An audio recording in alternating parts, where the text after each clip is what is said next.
Nightcast. Stephen Lloyd Gilbert brings you the current news from the world today and how it relates to Bible prophecy. Understanding the end-time events leading to the peaceful world tomorrow.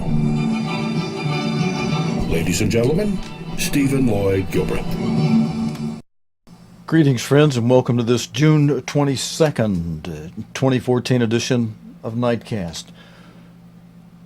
Opening story tonight out of Israel. Israeli teenager killed in occupied Golan Heights.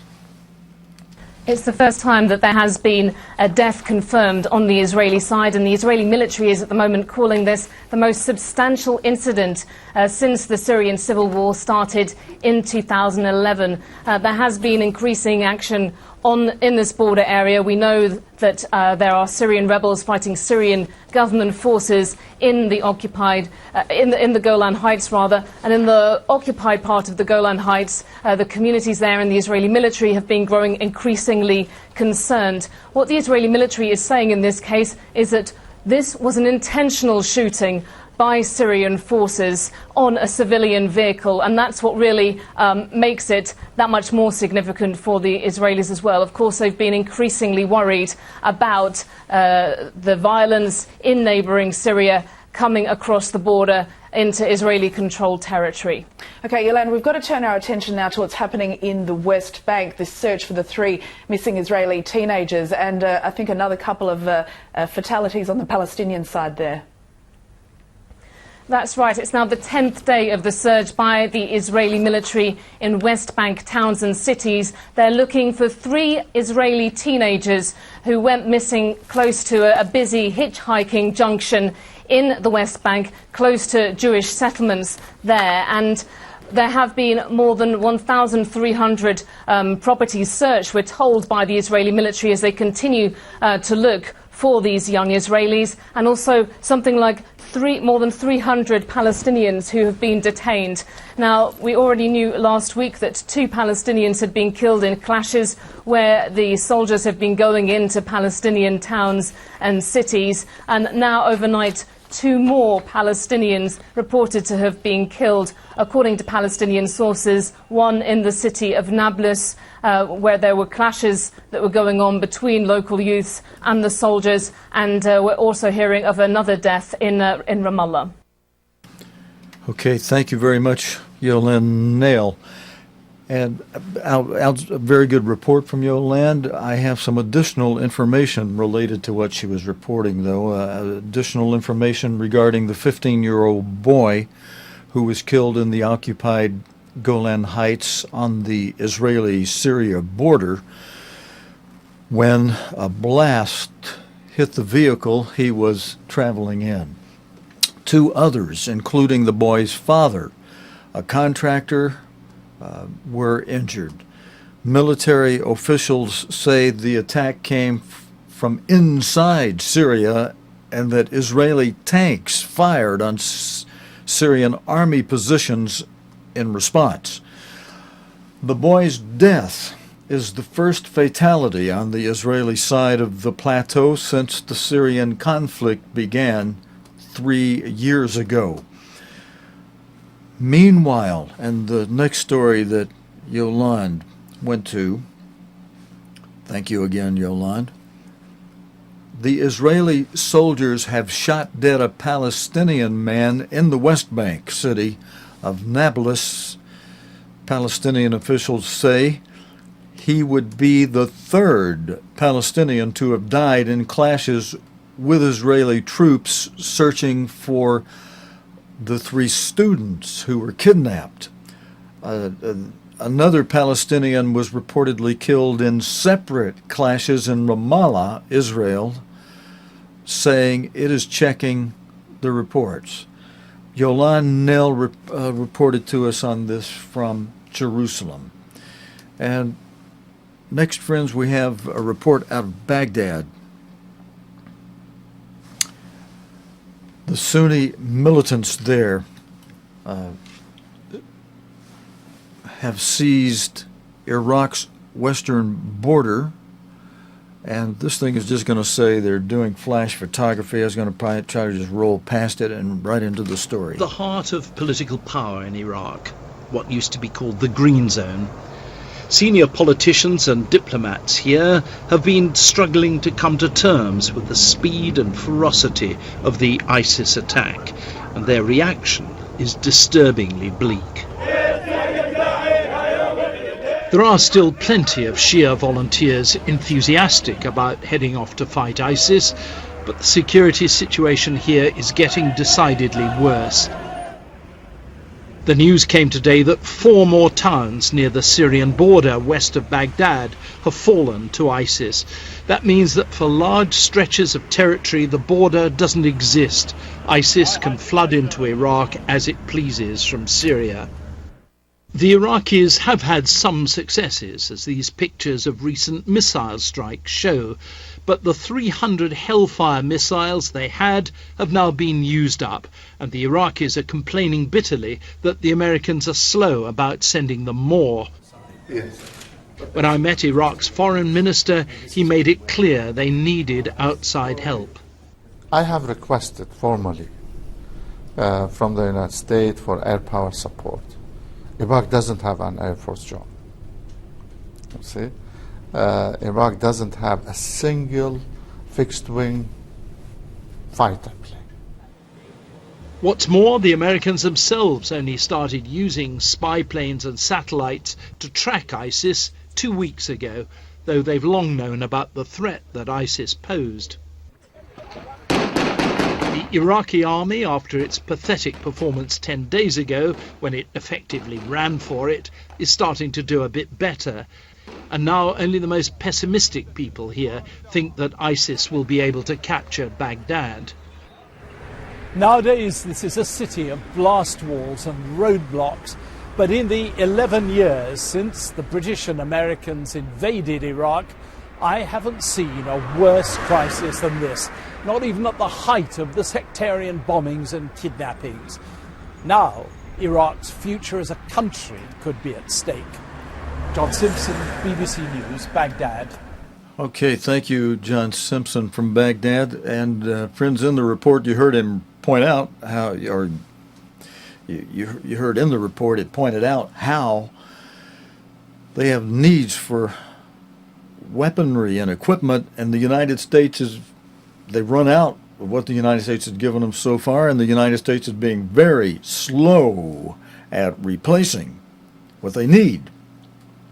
And, you know, that's kind of the name of the game. The United States was very slow in Benghazi. The United States is very unforthcoming in producing information related to, well, I don't want to get into the political stuff. Some of you covering that well on Facebook. But I will mention this related to the United States being slow with an administration that is very slow on things. Friends, you know, we're getting what we're reflecting as a people in the United States now. We're very slow about obeying our Creator, and so we're going to suffer consequences because of that. And so are our allies and our friends, who are going to fast unbecome our allies. Some of them are going to, this thing in Iraq could go totally upside down in days. And so speed, quickness definitely means a lot. But that's part of the problem. A nation that turns against its Creator's laws, a nation that allows its judges, its people as a whole to go into perversion with men wanting to marry other men. Just men having sex with men is a great perversion. And same for the women with women. And adultery and child pornography, which this country unfortunately leads the way in. And that's not all. That's not, that's only one of 10 commandments. For a long time, this nation has not been obeying its Creator. We don't obey our Creator in regard to the Sabbath command and how to love our Creator. We're going to pay big price for it. You know, Jesus Christ was asked by his disciples, what would be the sign of his return and of the end of this world, this aeon, this age, this society as we know it? And he answered him in plain language with events that relate to the six seals mentioned in Revelation 6 and the seventh seal mentioned toward the end of Revelation 6 and on into Revelation 7 and 8 and the rest of Revelation that covers all, just primarily, a lot of it covers the seventh seal. That's a big one all by itself, as you can see from an expanded chart that we have including all seven seals. The seventh seal on the right side of the chart takes up more space than the first six seals. The seventh seal all by itself takes up more space than the six seals that precede it. And in good part, that's because the seventh seal is comprised of seven trumpets, and then that seventh trumpet is comprised of seven last plagues. So that seventh seal has a lot inside of it. It has seven trumpets and it has seven seals, the seventh trumpet being seven seals. But let's come back, because that's an event for the future. Before that happens, there are only four of the seals that have taken place so far. There's only four categories of events that Jesus Christ described as he answered the disciples. There's only four things that have occurred so far and that will escalate before the fifth seal. And those are the white horse that Jesus Christ described as religious deception. He said, don't be deceived. There are many be coming in my name, saying that I, Jesus Christ, am the Christ, but they'll deceive many because they'll give you a message about the messenger instead of the message that the messenger brought. And the red seal, Jesus Christ described in plain language as wars and rumors of war and world war, nation against nation, kingdom against kingdom. That part, the world war, didn't come until toward these latter days. In the 20th century, we had the first round of World War beginning in 1914 and ending in 1918 and 1919. And in the middle of that war, a lot of what happened in this last story, or a lot of what's causing what happened in this last story, was what happened. And I'll talk about that in a moment when I put a chart regarding ISIS up on the screen. But we then had round two of World War between 1939 and 1945, and just before round two of World War, we had the sixth head of the Holy Roman Empire be revived as Ethiopia was conquered. And the conqueror of Ethiopia, Mussolini, bragged how he had revived the Holy Roman Empire. That alerted God's end-time servant, Mr. Herbert W. Armstrong, to see and be able to explain to his radio listeners that Revelation 17 verse 10 was being fulfilled right before their eyes. That Revelation 17:10, which talks about the beast that is, that's a prophecy written in present tense for 1936, for a time very close to us today, friends, a time that was during the lifetime of Mr. Herbert W. Armstrong. And that verse, Revelation 17, verse 10, it said, one is, and yet one is yet to come. Let me read that verse so I get it straight for you here. It says, and there are 7 kings, 5 are fallen, and 1 is. So there's our present tense. The timing of this verse is 5 kings before the present king have fallen, and yet there is 1 more yet to go. Let's see if I can bring up our chart that applies to this period of time. And if we zoom in at the bottom 2 parts of this chart, even over here, well, not this side, let's go on over to the other side of it. Let's see, get over here to this side of it. Okay. The one is at the top, row here, picture on your screen now, was the sixth head of 7 heads that God revealed in prophecy. One of them at the time of Revelation 17 is in existence. And the other, the rest of this verse says, and the other is not yet come. And when he comes, he must continue a short space.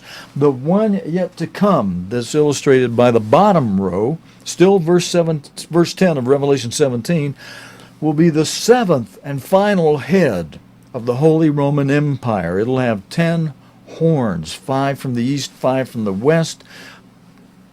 Those will either be nation states or they'll be regions, maybe even remapped, rebordered regions. But there'll be 10 of them in all that'll give their power to the beast that's yet to come. The one that is of Revelation 17:10 that was the 6th head, that went back into the abyss in 1945 when Mussolini was strung up upside down on April 28, 1945. So that 6th head is come and gone. There's one yet to come, friends, to come in our day today. And let me come on out of that chart. We'll go back to our 6 seals chart. There's one head left to come, and when that one head does come, that will be the beginning of the 5th seal, pictured on this chart. That'll be the beginning of the Great Tribulation. That'll be the time of when World War III, round 3 of World War starts. That'll be a time of great martyrdom of God's saints. It'll be the time when some who are accounted worthy to escape will be flown symbolically on the wings of an eagle, as Revelation describes it, Revelation 17. On the wings of an eagle to a place in the wilderness that God is prepared to protect those who are accounted worthy. And friends, you can be accounted worthy.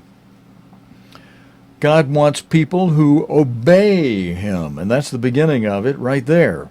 You begin keeping all 10 of His 10 commandments, including the first 4 that tell you how to love God, including the 4th command, a test command, that tells us to keep the Sabbath, remember the Sabbath, to keep it holy. And God tells us when the Sabbath day is. It was not changed to the first day of the week. The Roman Catholic Church laughs at the Protestants who keep Sunday thinking they're keeping it in a biblical way. The Catholic Church that created the first day of the week observance will tell you there's no place in the Bible that supports that. Oh yeah, by a long stretch, those who take the first day of the week, setting aside a tithe and that kind of thing and holding it to the first day of the week,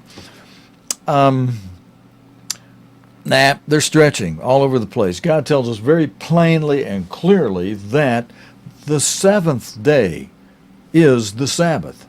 And the weekly cycle of first day through the 7th day since creation has not changed. Now, there are some that have wanted to change it, yes, but they have not succeeded in changing it. No. We can clearly know when is the Sabbath day, and that is a test. And those of you that want to know more about that, you can tune in to us either on the weekend or, if you want to know a lot more about that, if you don't understand that at all, if you're somebody just been watching news here, send me an email and I'll be happy to get you some materials you can read that will help you with that. Most of you watch this, I know, are already familiar with that, but I was reviewing some notes today that tell us how we are to give a warning. So if my program is watched by anybody that's not familiar with our church and our history and what we do, then I'm going to start announcing that just a little bit more. Now, friends, I did something that we talked about last week. I took a chart or slide that I had made that describes the ISIL and ISIS thing and what's what on that. Now, I've recolored that just a little bit and revised my chart a little, and I'll just go over it with you quickly. The abbreviation ISIL, I-S-I-L, just keeping it in alphabetical order, doing it from the top of the chart alphabetically. ISIL, I-S-I-L, is an acronym that means Islamic State of Iraq. And that means the same thing whether you're doing ISIL or ISIS. The first three letters that stand for Islamic State of Iraq, and the L, when they do ISIL, adds to that, and the Levant. And the Levant is an English term for the broad territory of Bilad al-Shem, and which, when you do it that way, the Levant, now let's look at what al-Shem means. Bilad al-Shem, toward the bottom. Al-Shem is a region stretching from southern Turkey through Syria to Egypt, including Lebanon, Israel, the Palestinian territories, and Jordan. For those who love Israel, friends, the fighting that's currently going on, this is tremendously important and significant, because eventually they're going to, if this militant group succeeds and builds momentum and and more army and more fighters and more equipment, one of their goals is to tear into Israel.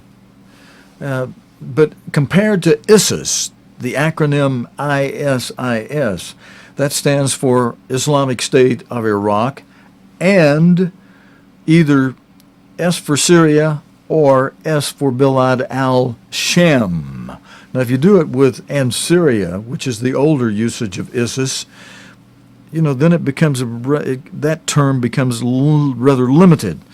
But the way the news people by usage today are applying ISIS, it means, as it can, the Islamic State of Iraq and Bilad al-Shem, which then makes it equivalent to or synonymous with or interchangeable with ISIL. It then makes, whether you say ISIL or ISIS, it then means the same thing if you're meaning ISIS as the Islamic State of Iraq and Bilad al-Shem. So that makes the two terms synonymous, and it means that territory from southern Turkey through Syria to Egypt, including Lebanon, Israel, and the Palestinian territories, and Jordan. That's what that ISIL or ISIS means. It means all of that territory.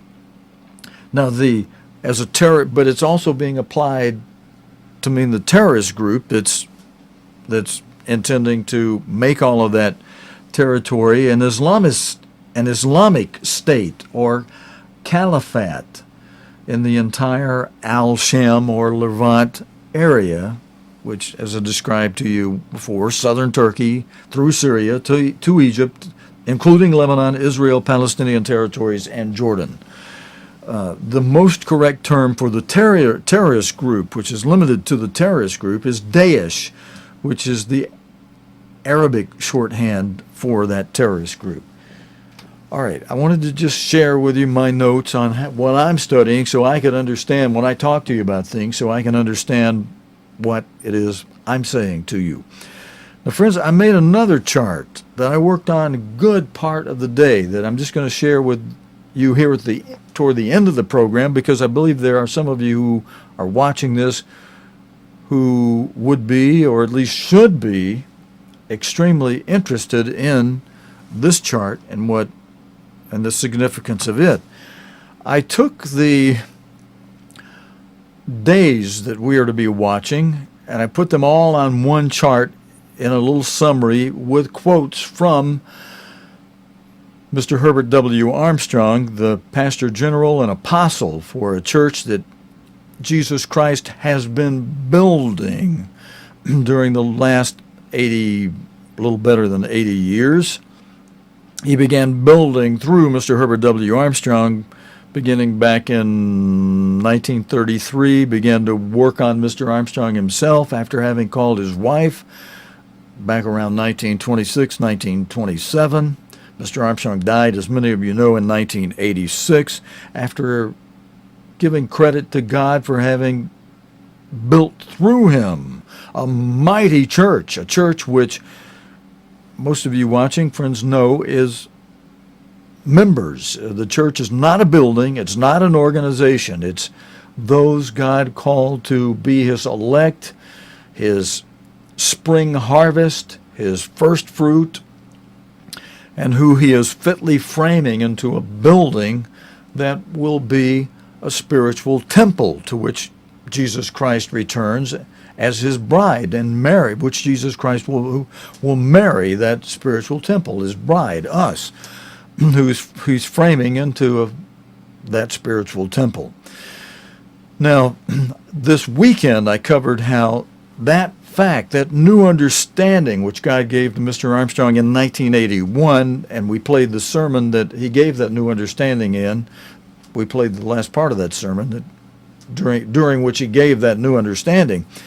There's nothing in that sermon or the giving of that sermon that negated or repudiated what Mr. Armstrong had learned and taught us and put in publications, especially a couple of writings in the Plain Truth in 1967 and 1968, which says that prior to Christ's return, by several years, prior to Christ returning to his spiritual temple, a physical temple will be rebuilt and restored in Jerusalem, that we are to watch for certain things to happen in that temple, one of which relates to the 1,335 days that the happenings related to that temple will trigger and signal to us. Let me bring this chart forward where you can see my notes a little better.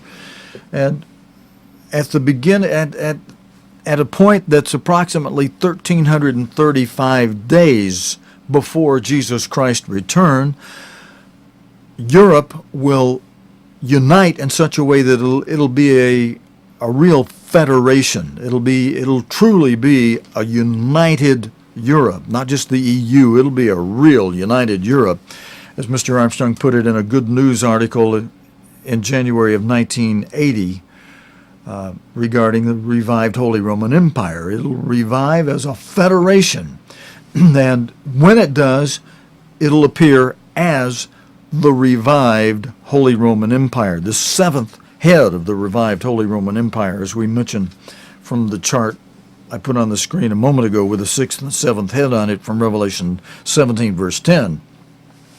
But once that 1,335 days hits, Mr. Armstrong said in his Pastor General Report, his PGR, his Pastor General Report of November 20, 1979, he said that the Philadelphia era of God's church would be warned and should be readied to flee to the place of protection that God has prepared for us in the wilderness.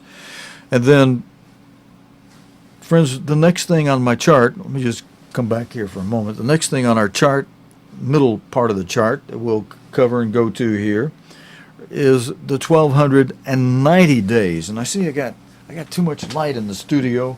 Let me turn off one of these lights so when I come back, I won't look like a halo shining.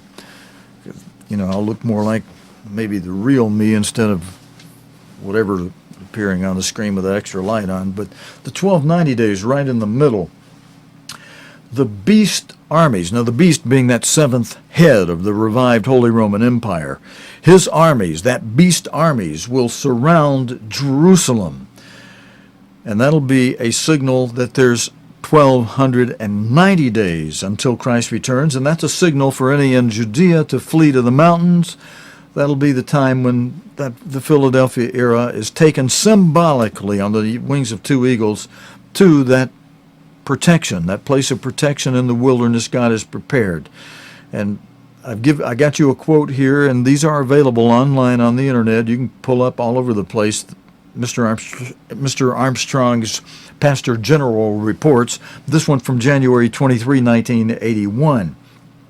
But that 1,290, in addition to the armies of the beast surrounding Jerusalem, it's a dual prophecy. In 167 BC, on the 15th day of the 9th month on the Hebrew calendar, Antiochus Epiphanes abolished the daily sacrifice in the temple that existed then, and he placed the abomination that makes desolate, an image, as it's described. It's an image that he placed on the altar and dedicated it with pig's blood. You can read about this in Daniel 8:11 and sequence. And that was for then, but this is a dual prophecy also for now, for the time of the end, as Daniel 11 verses 31 through 35 show. And as Mr. Armstrong wrote about in his booklet, The Middle Eastern Prophecy. And then 30 days later, at the 1260 days, Mr. Armstrong explains as God's Word reveals the Great Tribulation then starts. And he believes it'll possibly start with a nuclear attack on London and Britain, and either on the same day or immediately after on the United States and Canadian cities, nuclear attack.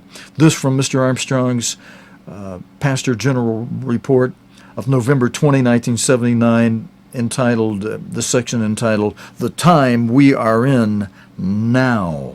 So there's a little look at something I worked on today, and friends, we are out of time. So I got to just say thank you for joining me. God willing, and the creek don't rise. We'll be back again tomorrow night with the day's very volatile, active world news related to the Bible and prophecy. Until next time, your host, Stephen Lloyd Gilbert, saying, so long, friends.